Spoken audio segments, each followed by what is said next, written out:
इधर से होने वाले नुकसान क्या है, को कब डालना चाहिए, इसके उपयोग का सही समय क्या है, इससे फसल को क्या फायदा होता है, इधर से होने वाले नुकसान क्या है, इसके उपयोग की सही मात्रा क्या है और ये कितने प्रकार के फफूंदजनित बीमारियों पर काम करता है, राइजर का प्रति एकड़ का खर्च कितना है, ये सभी सवालों का जवाब आपको इस वीडियो में मिल जाएंगे। इसलिए वीडियो को एंड तक देखना और आखिरी या कुछ हिस्से में राइजर से होने वाले नुकसान को भी बताया गया है जो कि आपको पता होना चाहिए। राइजर बीएसएफ कंपनी का एक पॉपुलर और अच्छा फंगिसाइड है, ये आपको पता है। राइजर को 120 ml प्रति एकड़ के हिसाब से लेना है, यह भी आपको पता है। इसे सोयाबीन में कर्रे बनने की अवस्था में डालना है, यह भी आपको पता है। अब हम कुछ ऐसी जानकारी पर बात करेंगे जो कुछ किसान भाइयों को नहीं पता है। जैसे इसमें दो केमिकल मौजूद हैं और दोनों अलग अलग तरह की फंगस पर काम करते हैं। एक है फ्लुक्सापाइरोक्साइड जो मृदा जनित फंगस पर काम करता है, जो फंगस मिट्टी से लगती है। यह केमिकल अन्य दवाइयों में बीज उपचार के लिए काम आता है। अब दूसरा केमिकल है पायरोक्लोस्ट्रोबिन जो कि पहले इसी कंपनी की हेडलाइन में आता था और अभी प्राइजर में यही मेन केमिकल है फंगस को कंट्रोल करने के लिए। यह सोयाबीन में frog eye leaf spot, alternaria leaf spot, cercospora leaf spot जैसी फंगस डिजीज पर काम करता है, जिसे हम अपनी देसी भाषा में पत्ती धब्बा रोग और पत्ती झुलसा रोग कहते हैं। सीधा सीधा एक लाइन में बताया तो यह प्राइजर फंगिसाइड हमारी सोयाबीन की फसल में आने वाले फफूंदजनित रोगों को, बीमारियों को आने से रोकता है और अगर उपयोग से पहले बीमारियां पौधे में आ चुकी है तो उसे और अधिक फैलने नहीं देता है, जिससे हमारी फसल में पत्तियां स्वस्थ रहती है और पौधा बिना किसी बीमारी के अपना काम अच्छे से करता रहता है।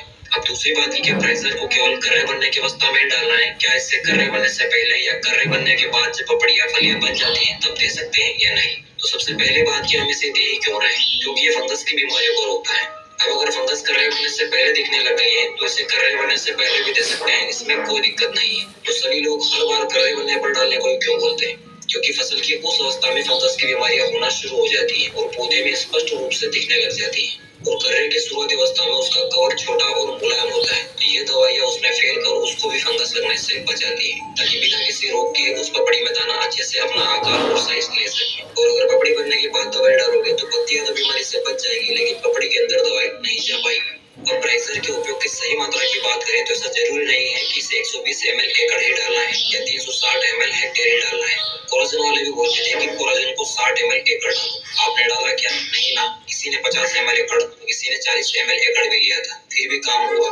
ऐसा ही हम प्राइजर को 120 ml एकड़ लेंगे तो भी ठीक है, अगर इसे 100 ml एकड़ भी कर देंगे तो भी रिजल्ट में कोई फर्क नहीं आने वाला है, बल्कि डोज 120 ml एकड़ से 100 ml एकड़ कर देंगे तो और अधिक फायदा मिलेगा। पहला तो आर्थिक फायदा मिलेगा कि हमारे पैसों की थोड़ी बचत होगी। जहाँ 360 ml का बैग 3 एकड़ पर जाता था अब वह 3.5 एकड़ पर जाएगा, यानी 120 ml एकड़ डालने पर 750 रुपए का खर्च था जो 100 ml एकड़ डालने पर 650 रुपए का हो जाएगा, यानी 100 रुपए प्रति एकड़ की बचत। माना ये बहुत कम है पर इसी बचत के पैसे से हम एक एनपीके या फिर कोई मच्छर की दवाई लेकर भी स्प्रे कर सकते हैं। और प्राइजर का कम डोज करने का एक और फायदा है कि इससे जो फलियां पकने पर भी तने और शाखाओं में जो हरापन आखिरी तक बना रहता है वह समस्या नहीं आएगी। मैंने आपसे वीडियो के शुरू में कहा था कि प्राइजर का नुकसान भी है, वह यही है कि 120 ml एकड़ का पूरा डोज डालने पर या फिर पपड़ी बनने की लेट अवस्था में स्प्रे करने पर पौधे में आखिरी तक हरापन बना रहेगा और फलियां पककर सूख चुकी होगी। इस समस्या से हमें फसल की कटाई में दिक्कत आएगी। इसलिए एक तो लेट स्प्रे नहीं करना है और 120 ml एकड़ ही डालना है तो फूल की लास्ट स्टेज में या फिर कर्रे बनने की शुरुआती अवस्था में स्प्रे कर देना है। या फिर सबसे आसान तरीका है डोज को 100 ml प्रति एकड़ ही कर देना है। कीमत की बात करें तो अभी 360 ml का प्राइजर का पैक 2200 से 2300 रुपए के लगभग मिल रहा है, जिसे 3 से 3.5 एकड़ में स्प्रे कर सकते हैं। तो जानकारी कैसी लगी लाइक और कमेंट के माध्यम से बताएं और चैनल को सब्सक्राइब